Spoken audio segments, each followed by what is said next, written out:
So this next panel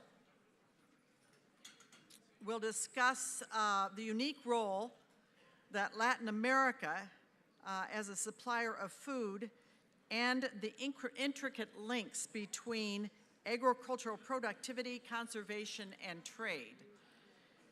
The panelists will share their insights into why investing in sustainable agriculture is a key to feeding the world and to mitigating climate change.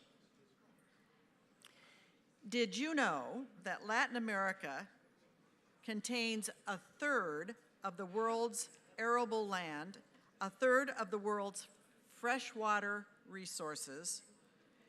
The region produces 60% of the world's soybean exports, 45% of the coffee exported, and the region is also the supplier of 44% of beef exported globally.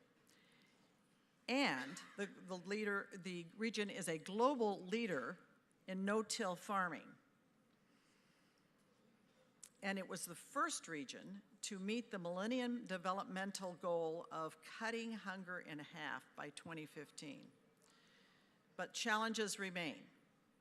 Agriculture drives 70% of the deforestation in the region, which is occurring at 3 times the global rate. So let me introduce to you the panel moderator, Ginya Truitt Nakata. She is the lands director for the American region at the Nature Conservancy, and she has over 25 years of experience in international development, especially within agriculture and food security. We're looking forward to it. Thank you. Good, thank you. Can everyone hear me? So I just want to start by asking a very brief question here. Is how many people in this room speak Spanish? Ah, muy bien, hagamos el panel en español. ¿Está bien? Oh, no, okay. Well, maybe next time, Ron, we can do an entire session in Spanish. Thank you for joining us. I would like to just take a moment and thank my co-conspirators in organizing this panel for the Borlaug Dialogue. In addition to the Nature Conservancy, my organization, the Inter-American Institute for Cooperation on Agriculture, as well as, excuse me, I'm running a organization, Global Harvest Initiative. I'm sorry, our main supporter helped us to organize this panel, so thank you very much for that. Let me introduce my panelists to you. Right to my left, we have Ruben Echeverria. He's the Director General of the, I always say it in Spanish, forgive me, the International Center for Tropical Agriculture, or CIAT. Followed by Priscila Vansetti. She's the president of DuPont do Brasil. We have Victor Villalobos, also the Director General of the Inter-American Institute for Cooperation on Agriculture. Juan Jose Molina Echeverry, he's a veterinarian and rancher from El Hatico Natural Reserve in Colombia. And finally, Bram Govaerts is the Regional Director for the Americas of the International Maize and Wheat Improvement Center. And so since we have so many panelists and so much to say, we're all going to be very brief, and we hope that we really trigger your interest and that you come look for us after this panel in case you should have additional questions. So let me just check my use of technology here. Very good. So there we all are. I wanted to just go briefly before we open the panel into why Latin America and why we look at this from a global food security perspective. So, as was mentioned, Latin America is a global ag powerhouse, critical to global food security. And let me just give you one example to put that in context. China is home to half of the world's pigs, and those pigs are fattened on Latin American soy, okay? And it's also a region that's considered capable of doubling agricultural output by 2030. So when you think of Latin America, it's really important to think about how it really supplies the world. However, the region also, this productivity in the region has also come at a cost. And so, for example, it's home to 6 out of 10 of the world's most biodiverse countries, right? At the same time, 70% of the soil is degraded, As was mentioned earlier, deforestation is occurring at 3 times the global rate. And the region as a whole contributes over 30% to global greenhouse gas emissions. It is home of the Amazon, and as the old saying goes, when the Amazon sneezes, the world catches a cold, right? Finally, in spite of all of its productivity, undernourishment is on the rise. It went up by 6% in 2016, and that means that 22.5 million people can no longer meet their daily caloric needs. So, that is the question that I have for my panelists. How do we balance the need to increase productivity in order to feed the planet with conserving the very resources that support that productivity? So let's start with Ruben. Please, go ahead. Thank you. Thank you. It's a pleasure to be here. Thank you for the invitation. I think we are as excited as with the CRISPR-Cas technology here in the Latin American panel because it has never been an opportunity as today to invest in agriculture in Latin America, particularly because of this huge dual challenge. How do you balance? For 100 years, Latin America has been producing all of this food. Produces, as you just said, more food than the US, Canada, Australia, New Zealand all combined. And at the same time, we've been exporting the water and the biodiversity and the natural resources like soils and all of that. So a quick answer, clearly we are not going to be able to continue for 100 years the same way. 44% of the deforestation of the world is explained by Latin Americans since 1960. That's about 150 million hectares. That's about 8 Iowas, roughly. So obviously we are not going to be able to continue that production increase through destroying the environment. So one of the reasons why I'm very happy to be back in Des Moines is because I work in international agricultural research, and I think that by sustainable intensifying, by doing much more investments in agricultural research, in infrastructure, and hopefully in the right policies, we are going to be able to balance the huge role of combining food production, food security, and also the environmental challenges. In addition to those two, we have climate change hitting very hard. It never happened in the last 50 or 100 years. Now we have climate change upon us, which all the land degradation, all of this is even accelerated because of climate change. And for the first time in about 20 years, poverty and malnutrition in Latin America is increasing again. So we were very happy. We were together in the Inter-American Development Bank a long time ago, and we were very happy because poverty and now it's going up again. So I think by a substantial investment in agricultural research and technical assistance and infrastructure and policies, that combination there will be able to balance this. And if I have one more half a second on my 3 minutes that I was allowed, when we talk about Latin America, don't think about as a homogeneous. It's the most heterogeneous place that you can imagine.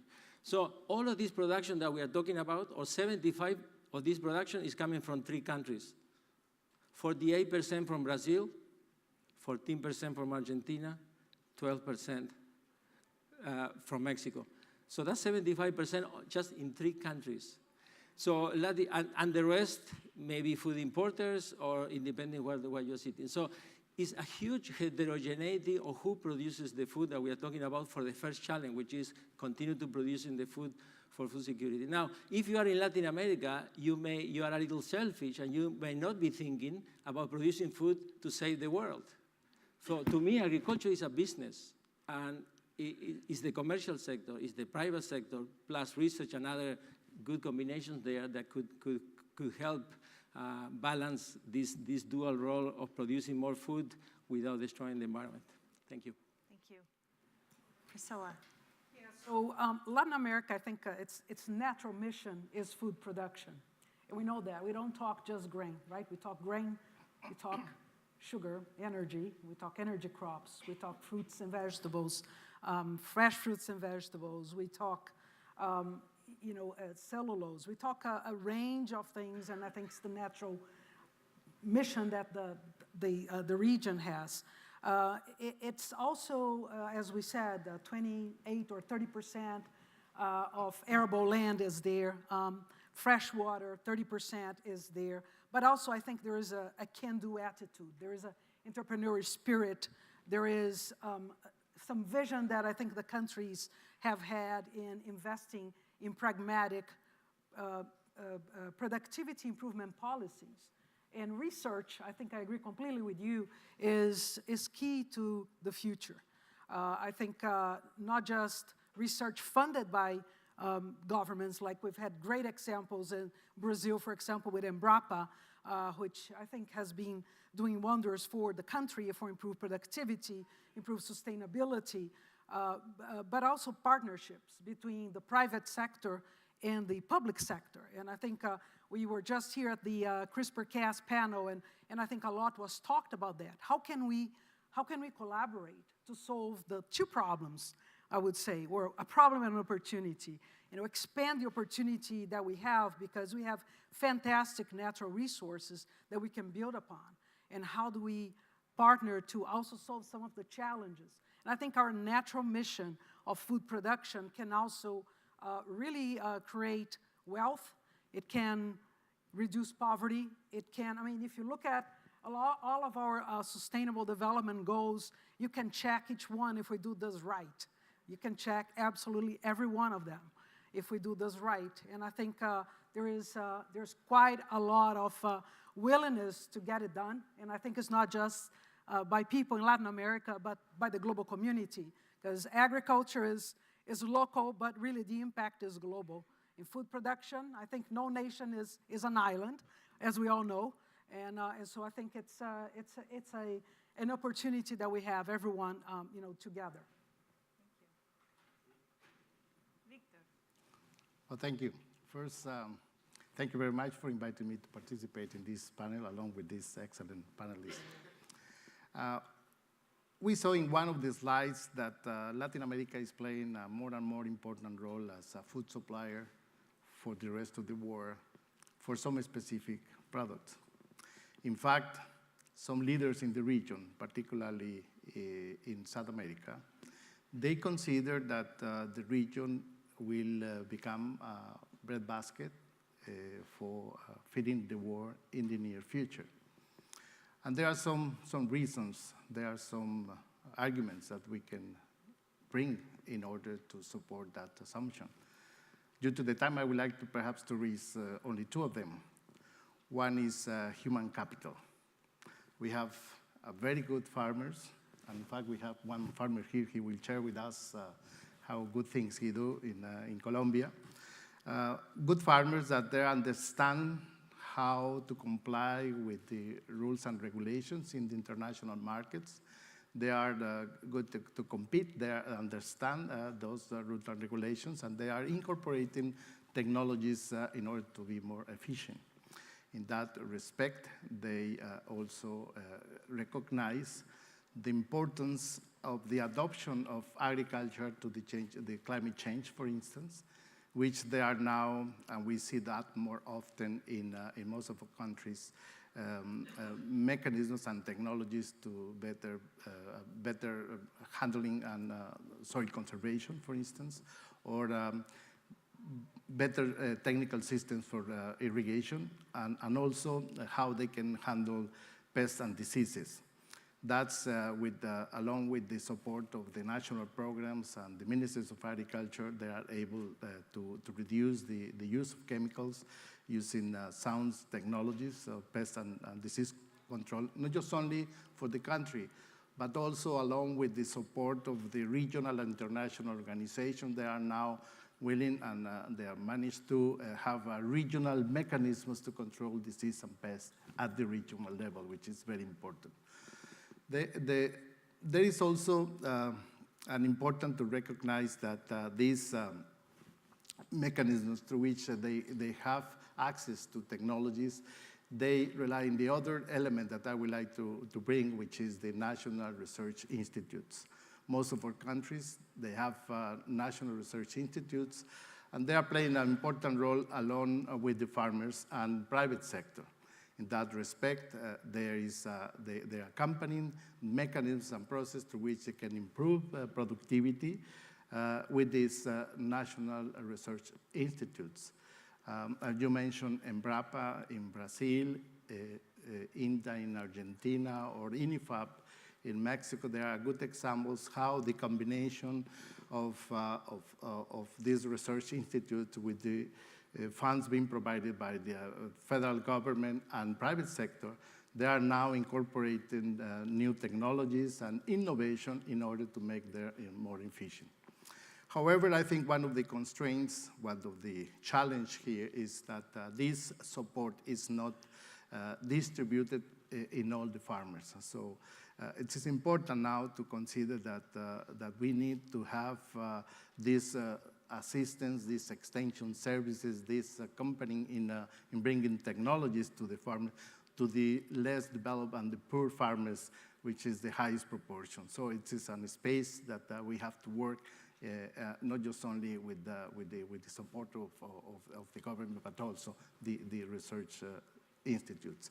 In that respect, the international centers are playing an important role because they are working with the less developed and the poor farmers.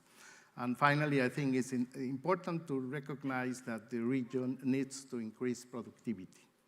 And in that respect, there is a lot of room in which we have to recognize the proper and adequate technologies in order to do that in such a different and diverse agriculture, as Ruben just mentioned, in which we have to have specific technologies for different agricultural conditions. Thank you, Victor. Juan Jose, from your perspective, how do you balance on your farm those two needs? For the invitation. Well, in our case, I think it's really important to turn agricultural practices into a sustainable way of production. And basically, I would like to share a particular experience in Colombia in our family project, where we have a livestock production and changing into silvopastoral systems, giving really good importance to trees. In the productivity system, we have been able to increase our biomass production, not only in quantity, but in quality, which has allowed us to increase productivity. We have been able to double the loading capacity of the systems. And in terms of milk production per hectare, we have been able to double also the productivity. So this shows us how, with sustainable productions, we're able to conserve and also increase the productivity in Latin America. We have to favor the biodiversity systems because this will be like one of the main options to become resilient to all these climate change effects. Bram? Thank you, Ginya, and first of all, thanks for inviting me to share on this panel with such distinguished panelists, Ruben and Victor, mentors of several things that we have been doing in Latin America. And I think asking the question, there's only one way to respond it. Like any agricultural question, it depends. Because Latin America is a very diverse continent. But I think that it depends also can be summarized as we need to look at resilience of the systems, and to do that, we need to introduce system thinking. I think it's time to bring agri-food systems to Latin America that can guarantee nutrition, nature conservation, and national and international security.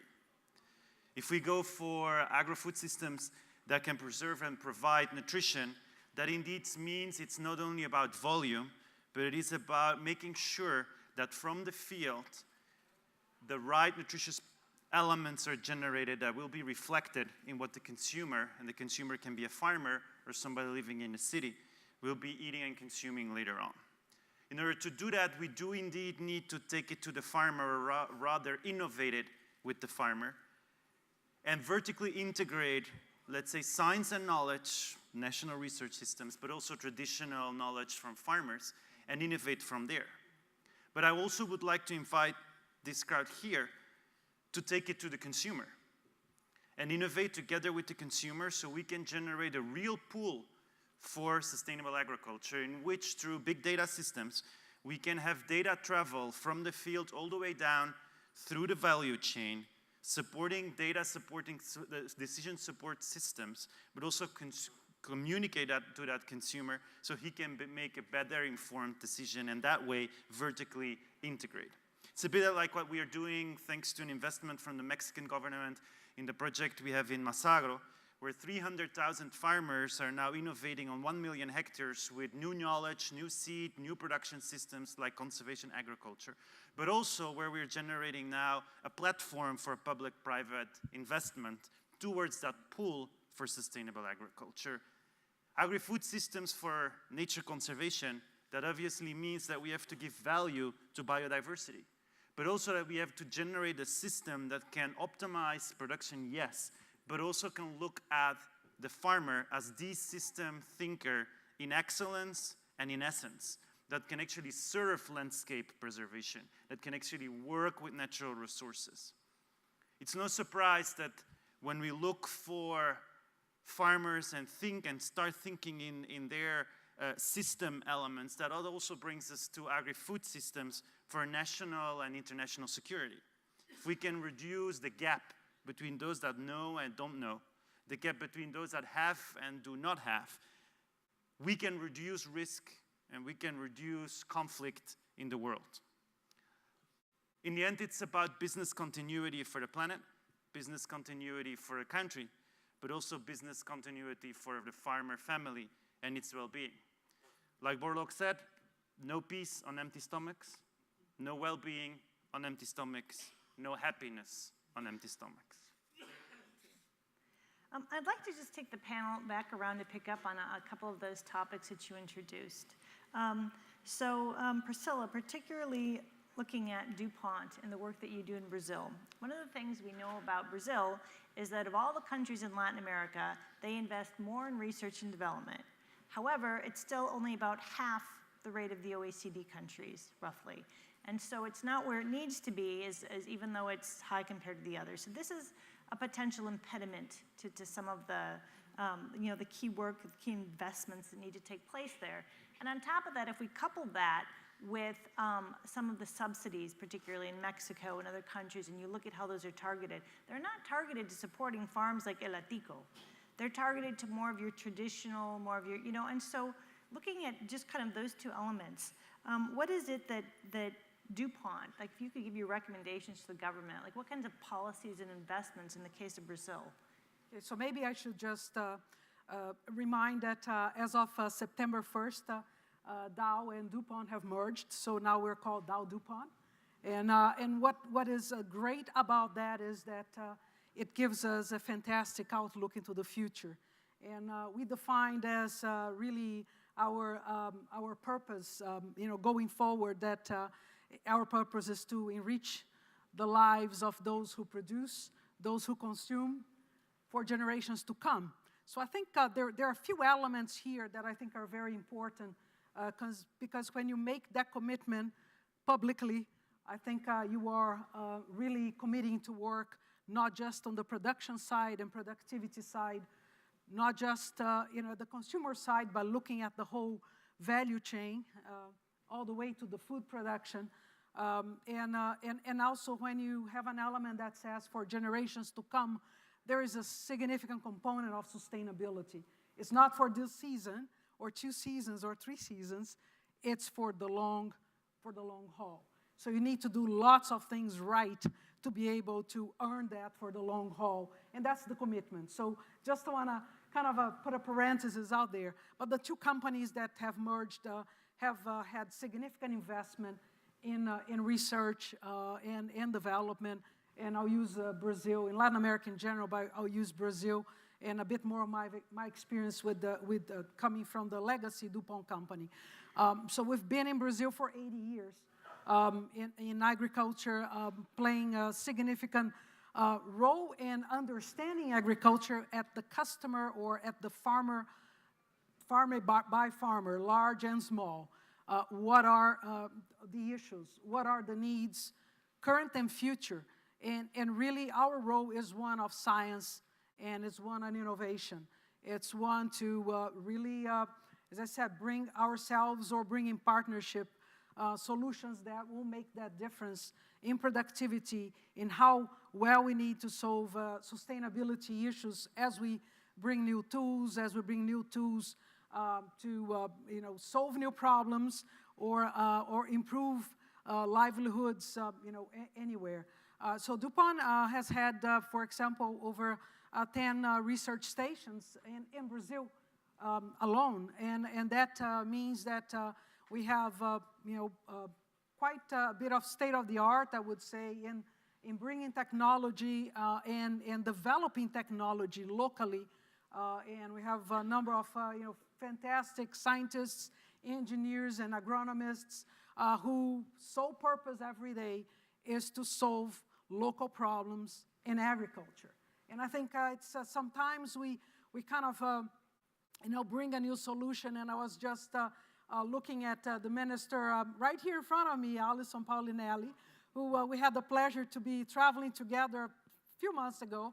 And we just were bringing a new tool for control of Asian soy rust in Brazil, and which is a devastating disease.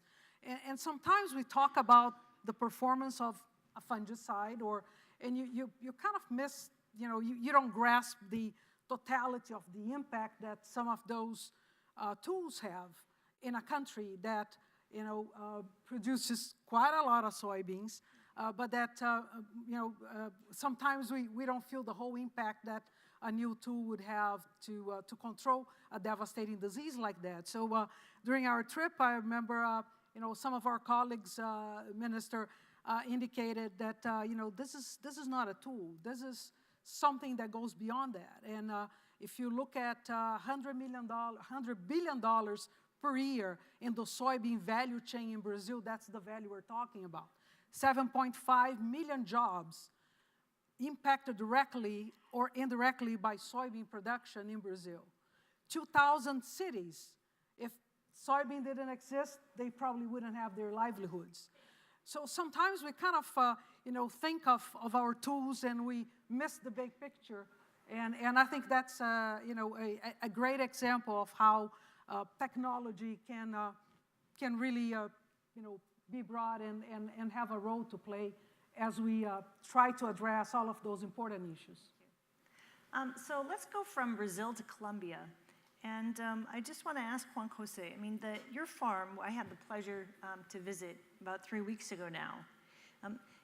Based on the types of methods that you've been using for the past 25 years, one of the things that most impressed me is that the organic matter in the soil is actually now, and in those crops, the sugar cane and the livestock, is actually denser than the surrounding native forest. So let's talk about what was the trigger, or what was it? Was it there's some kind of public policy? Was there some kind of climatic event? What had you go in this 200-year farm to this, changing to the type of farming that you do now? Well, Ginya, the main trigger was increasing basically productivity, but understanding our location in the tropical belt and understanding the origin of the soil that was basically covered by trees. So what we try to replicate is productive systems where we give the importance to the trees and allow us to increase the productivity by itself. So in practical terms, we have been able to take organic matter content in livestock productive systems from 2.9% to 4.1 in a lapse of 18 years, which is really fast in case of recovering soil properties. Another thing that I found, really impressive about some of the ways that you have mixed that increase in productivity with that, conservation element is the quality of the crop that you're producing, the quality of the meat, the dairy, the sugar cane. You want to say something about that? Yeah, basically in the case of the milk and meat, we have an excellent quality. We have been able to increase fatty acids and saturated fatty acids. And in the case of sugar, we are organically certified, and we have been providing this sugar to one of the main mills in the Cauca Valley. And we have been like the pioneers in providing this sugar certified to the mill. So it has been an interesting thing for being differentiated in the market. Excellent. So, Ruben, you are neighbors with El Hatico. Yeah. No, this is a great progress and great examples, but I want to be a little more provocative here, because those of you who do not know or work in Latin America may think everything is fantastic, and it's not. And so to really get the transformation that we are talking about in rural, agriculture, and urban, remember that only 20% of Latin Americans are in rural areas. 50% of the total population in Latin America lives in the rural-urban interface. So if we really want to, if we don't want to keep destroying the environment to increase production and be the breadbasket for the world, I think one of the reasons why I'm always an optimist is that I think this is a fertile ground for innovation, for investments. We need to do something different. Business as usual will not take us to the big challenge in the next 20 or 30 years. So I'm not criticizing, of course, my colleagues, my panelists. I say this is a great example, but at the scale, I still don't see it. So we need to do something different. I give you just one example. So to come back to the sustainable food systems, we've been working forever on linking farmers to market. We should be working for a long time in linking markets to consumers, the whole value chain, because people in Latin America left the rural area a long time ago. So when you think of Latin America, I always, because it's easy to remember, to divide in three. So you have the tropical, humid lowlands where the commodities from colonial times, you have the cacao, the banana, the sugarcane, all of that. That's one agriculture in Latin America. You have the local staples in the hillsides, the Andes, very different agriculture. And then you have the temperate plains. The temperate plains, which is 70% of production of the entire Latin America. So I think one way to really transform is to start thinking on the heterogeneity. How do we tackle these huge differences? It's not one Latin America. The same, since I have the microphone, one more. Now I'm getting going now. So one is, the other part of heterogeneity is that we keep talking about family farms. Fantastic. I work at CIAT. This is a great mandate. But the international research centers and the national research centers, we don't only work for farmers, right? So we have to think on the entire sustainable food system. The 15 million family farms in Latin America, 10 million of those 15 million may not be viable in the next 20 or 30 years if you think that more than half of the income is already coming from rural non-farm. They have a farm, you see them, you can take a picture, put it in the annual report, but 70% of the time they're in the city doing something else. That's 10 million of the 15. The other 4 million are in an intermediate that technology, agricultural research, CIMMYT, INIFAP, and many others can do fantastic. And then you have only 1 million totally integrated to global markets. So it's a very, very different thing. Now, just to finish, we are only, the whole Latin America, the huge progress and investment is only $1 for every, on average, for every $100 produced in the sector. So the underinvestment in innovation is still huge. Thank you. So let's go to Bram first, then we'll go to Victor. Adding to the challenge, I also think Latin America is also one of the areas where we have big population of undernourished, hidden hunger, and at the same time we have a problem of overweight, of obesity, and we seem to jump from one to the other. And I think we need to learn from what has happened in Latin America and to bring that to, and look at other areas and to avoid that same mistake. Also adding to what you say, Ruben, I think also having a lot of diversity, we actually have to give more value to that. Because if you look at resilience, if you have a lot of different elements, big farmers, small farmers, that may be a more resilient system if we value the right elements within that. I saw a statistic a couple of days ago where the World Resources Institute, for example, is saying that 28% of population, active population in 2050 will be working in agriculture. So that's 1 out of 4. So when you look at it, you say, what are they going to be doing? Are they going to be farmers? Or no, probably not. It's because we probably are going to be asking other things from agriculture to provide to society, and we need different disciplines to be integrated in order to provide that, in order to to harvest the brains of young people with new technology, with new elements that can bring big data to the farmers, but also communication, etc. And I think on investment, we always, obviously, coming from a research organization, say, well, let's invest more in research and innovation. So yeah, let's do that. But I also think as research organizations, we have to be ready to turn that value into return on investment. So if we are going to use those investments, let's show return on investment socially, environmentally, but also economically. And let's hardly show it to who those investors are. For example, if you look at USAID, we are in the US here. USAID made a huge investment in wheat for the rest of the world. I'm very happy to see that every dollar invested by the US government actually had a spillover effect of $20 to $30 for US farmers who use those same wheat varieties. So let's look at who our investors are and let's bring more into them, but showing the value that is required. Just before we turn to Victor, as soon as we're going to take some questions from the audience, a couple questions. If you have questions and want to line up behind the microphones, please, Victor. Yeah, I would like to elaborate a little bit more about what Ruben just mentioned. And in the organization that I represent, we are very worried about the situation in the rural society. I mean, they may not be this high proportion of population not necessarily be involved in the production activities, but they live in the rural area. So we are worried about that, and we certainly are concerned about the immigration, the young people and the heads of the family abandon the production activities in the rural areas. So we, in the Institute, we are trying to invest in human capital, particularly in providing the young people access to knowledge, access to education. And in that respect, we have a modest contribution in that aspect, but I think it's very important.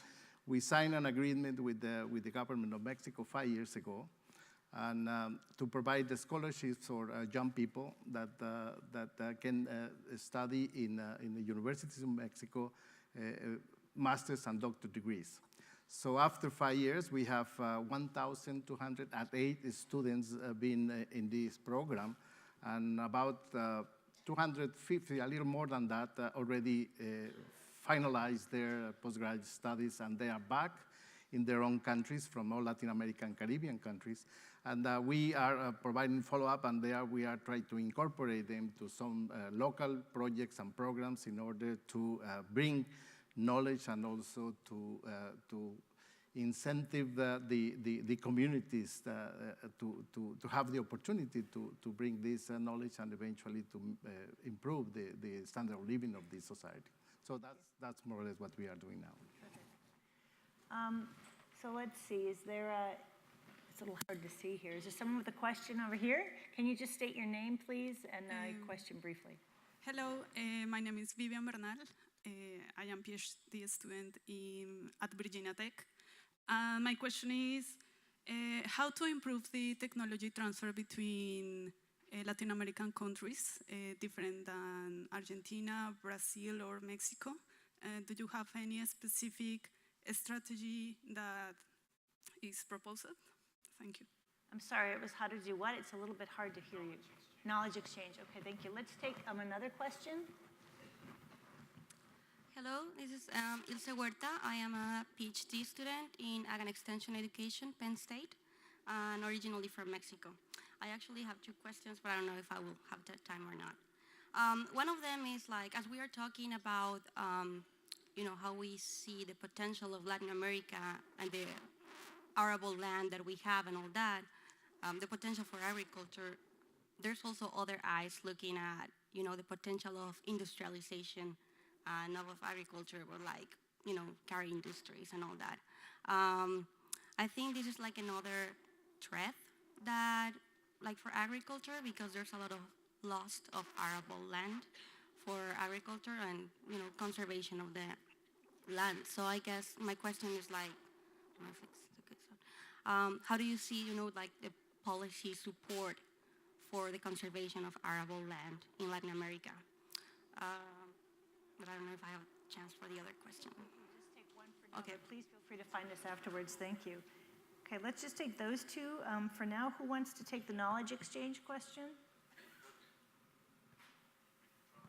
Go ahead. Yeah, I think that is an excellent question where the exchange of knowledge, not only within Latin America, but also between different continents, I think is absolutely important. And in order to do that, we probably should more look at the outcomes that we want to provoke than have a technology focus. So it's not about necessarily exchanging the technologies, but understanding if we want to provoke nature conservation while we increase productivity, while we close the knowledge gap, how can we do that? And can we understand those processes that go on, and then within that, inject that knowledge? And I think, actually, I want to highlight that knowledge is probably going to be ever and ever more important. I was talking to a high school this morning, and we were making the comparison that if you have a nice, beautiful car, the seed, and you drive that car on a gravel road, you will not get the potential out of it. If you put the seed without the right agronomy, it's not going to work.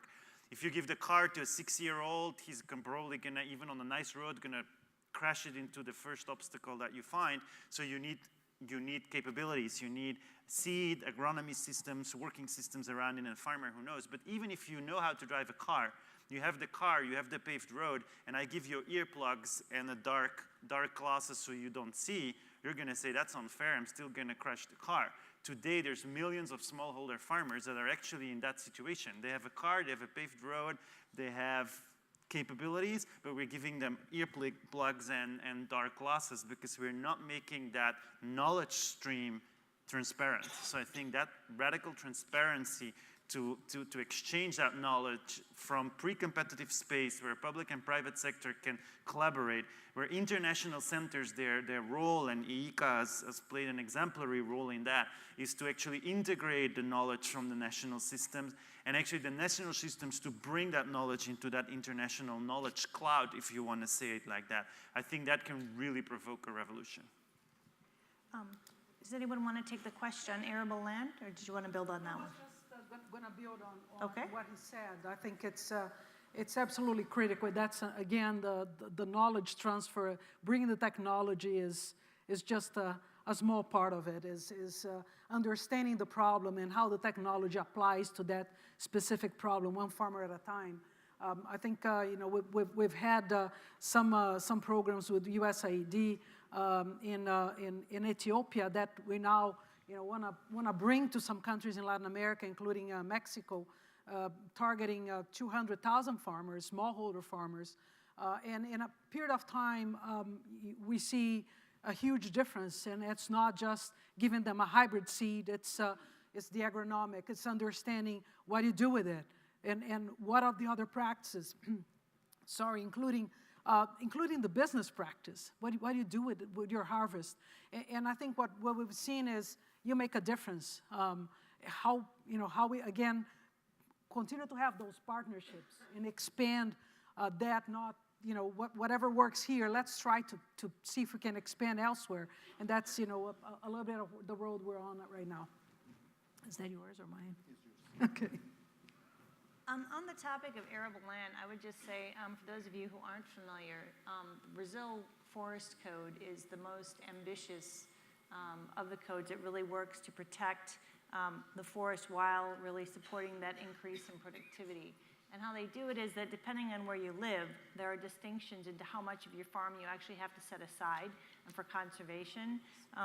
TNC, the organization I work for, the Nature Conservancy, we've actually have done numerous projects in Brazil to really support farmers complying with the forest code, because until they do comply, they're not eligible for exporting to various companies legally. And so it is a real impediment to their socioeconomic well-being. So this is one example of the arable land question I believe you posed there. I'm actually going to take moderator's advantage here and add to that question for my esteemed panelists. And, can we just talk for a minute about corruption? Because one of the big problems that we have in Latin America is corruption. And even when, if we look at in Brazil, again, some of the beef and the exports and some of the impact that that's had, one of our big challenges that we really need to call out is how do we deal with this corruption? Would anyone, does anyone dare to take that question? I was going to talk about sustainable intensification.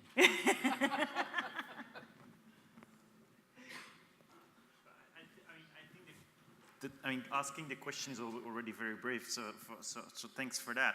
And I think, again, it is about, let's look where data is missing, where there's a knowledge obscurity, probably there's inefficiencies and somebody's taking advantage of those. So again, I do think that some of the data systems and some of the elements that are recently being developed can help in that sense. So let's also there try to maybe generate some kind of a pull effect where we make those kind of elements transparent, and by making them transparent, make it at least less easy to do the corruption, right? So I think data and data streams, but also making sure with those new technologies that we don't create other inequalities where the access to the information is actually being restricted, where the big data, I mean, it's where you say, oh, now I opened it because I gave to all the farmers a database of 36 million data points, and the farmer is like, yeah, thank you very much for that. So I think that those data points and having the tools to turn that into decision systems, or this, that is going to be key. And I don't have the answer who should then generate and where should we position or deposit those decision support tools, but I think it's a huge thing for all here on the panel to think about, as we have a farmer, we have private sector, we have international organization and the public policy to do that. And let's generate a pool that actually brings that corruption element forwards by making it visible. I want to just add that, speaking of policies, I think one that we really need to continue to fight for in Latin America in general, can speak for Brazil, but Latin America in general, is really a regulatory frameworks that are science-based. And I think we're still not there. Transparency and predictability. And I think those things will bring investment. The more we kind of drive anything data-based, science-based, transparency, predictability, I think the more investment we're going to attract. And I think that's one area that we all need to be together and kind of fighting for it. We can take one last question from the audience. Go ahead, please. I forgot the question. I'd love to take the one on corruption. My name is Jose Zaglul. I'm from Costa Rica. And I've heard you talking about technology and about innovation. But we haven't talked about education. And education, we know, is key for any country to develop. And what happens when we talk about the farmers, the kids of the farmers, if they want to go to a university, they're probably going to take an entrance exam that probably they cannot pass. And we all depend to go to university in an entrance exam that doesn't say much about your intelligence. And the ones that get the scholarships are the ones that score highest. So most of the time, we give the opportunity to those that have the resources and deny the opportunity to those that need it most. So I think that's a problem we have to solve and give them an opportunity. The other thing is that I think we're going to stop right there. Sorry, we're running out of time. So Victor, would you like to answer the question on education? I'll just finish. Very briefly, please. That also we have not, the profession of agriculture is not well respected in our countries. And Victor sends people to the US. I wish we could send them back to our universities in Costa Rica or in Latin America. Thank you. Victor. Yeah, I agree. This education is certainly very important. And perhaps since he brings the example of Costa Rica, which they have this University Earth, and then we have CATI, which is a tropical research institute that offers master's degrees. So for tropical agriculture, so it's important. In our institute, we are promoting the education, as I mentioned, through this scholarship program, but also to training people for small courses, short courses, in order to be able to access to the knowledge and learn and receive training in the specific area. So I agree, this is very important, need to be more support. And in that respect, and since you mentioned about corruption, I think this is an issue that we have to deal with, and this is an issue that starts with education. So in the farms, at the rural level, we have to have people that act and behave in the proper and the correct decision, learning from the education. So that's what I would like to say. So for those of you who we weren't able to answer your questions, I apologize, but please do look for us afterwards. There are many of us here, and there's probably more of you out there who know a lot about this topic.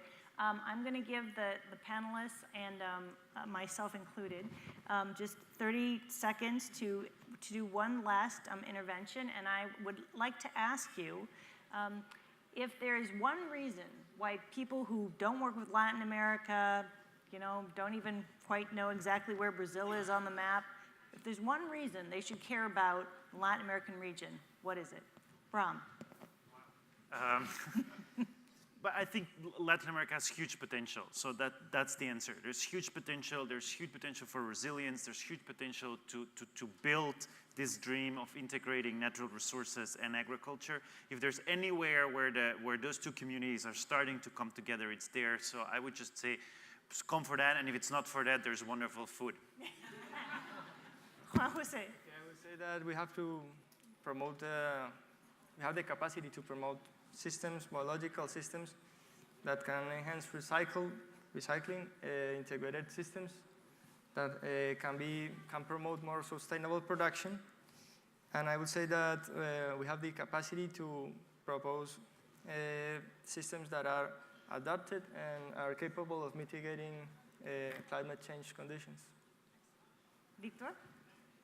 Human capital.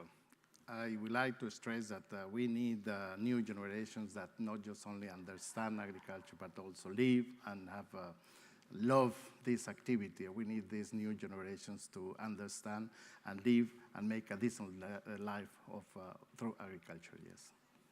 Priscilla. So I would say, look at where we've come from, and with quite a lot of volatility, I would say, political volatility, economic, and look what we've done. And so I think potential absolutely is the future, but I think we have some important proof points that tell us, we're doing something right. Ruben? I think it's a fertile ground for innovation, and we have tried everything, the good and the bad and the ugly, for 100 years on technical change, institutional change, reform, social safety nets, supermarkets, urbanization. So if you really want to have a lab of how things could be done in other places or help us improve, I think Latin America is the place to come. I have just a great answer for a question that wasn't made. So perhaps we can discuss it during the break. But it's about sustainable intensification. You have to read the GAP report, the Green Beautiful GAP report that it circulated this morning. It's all about sustainable intensification. But if you believe in what I said half an hour ago on the typology of small farms, rural non-farm, perhaps the future is not only about sustainable intensification, but to think about diversification. More than 2/3 of the farmers in Latin America, the family farms, have already diversified. They are not going to intensify. Only the large commercial farming may intensify in some commodities. Thank you. And I have just one final comment. I want to leave you just with this thought. For some research that was done, published earlier this year by the University of Ohio, together with 4 Brazilian schools. And that research concluded that if low-carbon, climate-resilient practices were adopted in South America alone, by 2050, we would increase global food production by 10%, and we would reduce global GHG emissions from land use and land use change by 80%. That's South America alone. That's why you should care. Thank you to our panelists. Thank you, Global Harvest Initiative, the Borlaug Dialogue.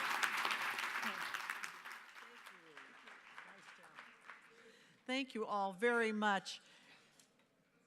A real advantage of coming to the World Food Prize is that we all learn. And so we appreciate your passion and your sharing with us.